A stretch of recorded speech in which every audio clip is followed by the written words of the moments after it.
Hi, I'm Peggy. I'm a food editor here at Taste of Home. Today I'm going to be talking about the Instant Pot and what those buttons actually mean. When you get your Instant Pot home, it can be really confusing about what all these buttons mean. The buttons on the top are pre-programmed buttons set by the manufacturer. They're especially helpful if you've never made a recipe before in your Instant Pot. They've already done some of the guesswork for you. So you would press the button. If you're doing a soup, press the button. It's already set to high pressure. And then if you want a little extra time, you press the button again to move the time up and add more time. So all of these pre-programmed settings work like that. So now we also have these custom buttons at the bottom that are slow cooker, saute. You can make yogurt in your Instant Pot, or you can go directly to pressure cooking. So the recipe I'm doing today for chicken chili starts off with the saute feature, which is great because I could just use this one cooker.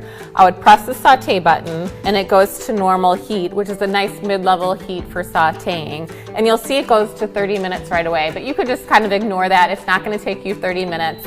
You'll just need to let the oil warm up, then start sauteing, and when you're done sauteing, press cancel. So now I'm going to go right from sauteing to pressure cooking, which is one of the great things about the Instant Pot. You don't have to dirty another pan. We're done sauteing. I'm going to put the lid on. Make sure the vent is set to seal and start pressure cooking. I'll press the pressure cooker button and it automatically goes to high pressure, which is what I want. And I need to cook it for 10 minutes. It's already set to 10 minutes, but I could adjust the time with the plus and minus if I wanted a little bit more time or a little bit less time.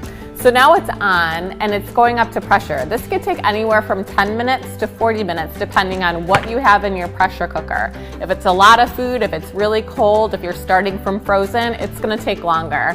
So it'll probably take 10 to 15 minutes, and when it's up to pressure, it'll start counting down from 10 minutes. So we know it's done. It started beeping and it's showing a letter L. It's done counting down. So now my recipe calls to quick release the pressure. So sometimes you would quick release, which means that you're going to turn the valve.